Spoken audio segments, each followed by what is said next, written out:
This man makes $29 million a day. He owns a 27-story house with 3 helipads and a room where it snows indoors in a city where it's 95 degrees outside. A snow room.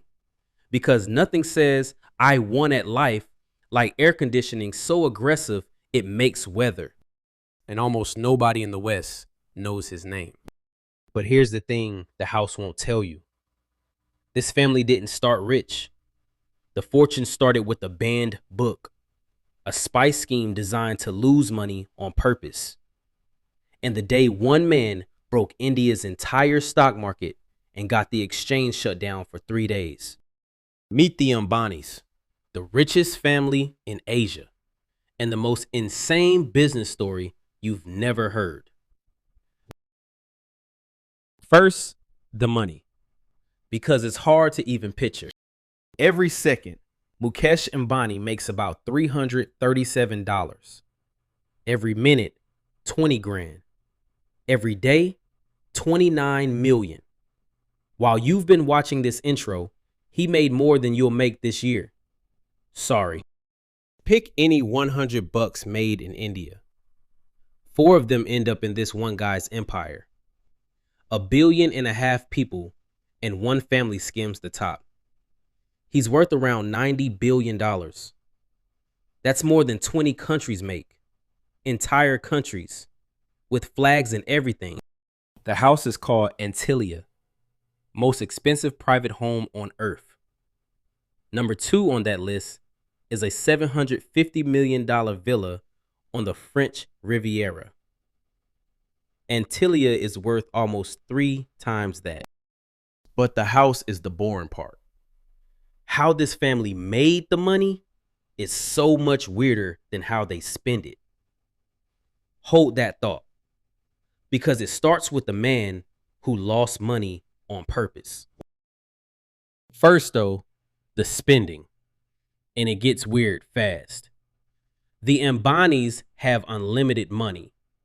They're also deeply superstitious. They finished Antilia in 2010 and then didn't move in for a year. The vibes were off, literally. The building broke an ancient rule about which way the windows face.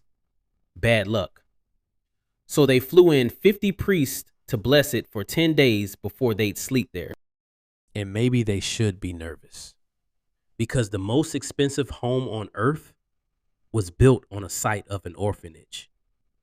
And it sits 10 kilometers from one of the largest slums on the planet, where 1 million people live in 2.5 square kilometers. In India, the top 1% owns 40% of everything. That's worse than when the British literally ran the place. They beat the colonizers. By the way, if every billionaire in Mumbai subscribed to this channel, we'd get like 92 subscribers. Your subscription does way more than theirs would. It's free, takes 1 second. Go ahead. But the number that broke the internet wasn't the house. It was a wedding. In 2024, Mukesh's youngest son got married. The guest list read like a hostage situation for the global elite. 2 former British prime ministers, Zuckerberg, Bill Gates, the Kardashians. They got a 9-page dress code. How do you impress a room full of billionaires? Turns out, a watch. Ambani pulls out a watch, and Zuckerberg looks like he's seeing fire for the first time. I impressed someone with a watch once too. It was a Casio. It did not go as well. The wedding cost $600 million. And here's the genius part. Everyone called it obscene. But think like Ambani for a second. Hundreds of articles, thousands of viral videos.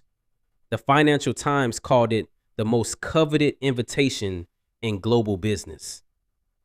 If he'd paid for that much coverage, it would have cost more than the wedding did. It wasn't a party. It was the cheapest ad campaign in history. So where did all this actually come from? The answer isn't in any interview. It's in a book the family spent decades trying to destroy. On the streets of Mumbai, there's a book you're not supposed to find. Badly photocopied, weirdly expensive, and every street vendor sells 10 to 15 a day. It's called The Polyester Prince, the unauthorized biography of Mukesh's father, Dhirubhai, a school teacher's son who built the biggest empire in Asia in under 40 years. The second it came out, Dhirubhai killed it. Lawsuits, threats. The real version never legally published in India. For years, it sold on Amazon for $1,000 a copy. So why bury your own life story? Go back to the 1960s. India had a problem. It imported way more than it sold. The rupee was tanking. So the government made a rule. Want to import stuff? First, export the same value out. They called them import credits. Everyone else saw red tape. Dhirubhai saw a cheat code. His plan sounded insane. He started buying spices, mostly cardamom, and paying more than everyone else, then selling them for less than everyone else, losing money on every single trade on purpose. Think about that. A guy who buys lemons for $2 to sell lemonade for $1 every time. People thought he'd lost it, but every losing trade earned him import credits, and those credits let him bring in what he actually wanted: polyester. Back then, Indians wore cotton and silk. Polyester was a fancy Western luxury. The margins were insane: 100 to 300% versus 10 to 20 on spices. He lost 100 rupees on the cardamom. He made 1,000 on the polyester. The spices were never the business. They were the key. But he saw the catch. The government could kill import credits overnight. And the margins? Any rich competitor could show up and crush them. When everyone sells the same thing, the only thing left to fight over is price. And a price war has one ending. Everybody loses except the customer. If this is the kind of story you're not getting anywhere else, subscribe. Because what he did next is where it gets crazy. He refused to play the price war at all. You want to control your margins? Stop depending on suppliers and government rules. Become the source. In 1966, he put everything into a textile factory. Stopped importing polyester. Started making it. In 1977, he took it public. And he did something nobody did. He held shareholder meetings in stadiums. Packed stadiums. Teachers, farmers, civil servants, all dumping their savings into Reliance. Revenue went up 800 times. Not 800%, 800 times. It doubled every 2.5 years for 25 years straight. But winning that big makes enemies. In 1982, a cartel of traders in Calcutta decided to take Reliance down. Their weapon? The short sale. You borrow shares you don't own, sell them now, and pray the price drops so you can buy back cheap and pocket the difference. The cartel flooded the market with Reliance sale orders. The price started falling. Except they picked the wrong man. Dhirubhai secretly hired an army of brokers. The job? Buy every single share the cartel dumped. They called themselves the Friends of Reliance. The cash came from shell companies in a tax haven, all tracing back to one name: Shah. First name unknown. Address unknown. Identity never found. The more the cartel sold, the more the friends bought. The price climbed. The traders had to sell harder. The friends kept buying. Then came settlement day. The cartel had sold shares they didn't own, and now they couldn't deliver them. The Bombay Stock Exchange had to shut down for 3 days. And that's when Dhirubhai played his last card. The traders had to buy back at any price to survive. And the guy selling to them at whatever price he wanted, Dhirubhai. He cashed in on their own attack against him. That's the kind of thing the polyester prince tells. That's why he buried it. But he wasn't done. In 1999, India opened oil exploration to private companies. Same instinct as the import credits 40 years earlier. When the rules change, move first. His team found the biggest natural gas reserve India had ever seen. The fabric guy just became an oil guy overnight. And then 2002. The twist. Dhirubhai drops dead of a stroke. He leads one of the biggest empires in Asia and zero instructions, no will, nothing.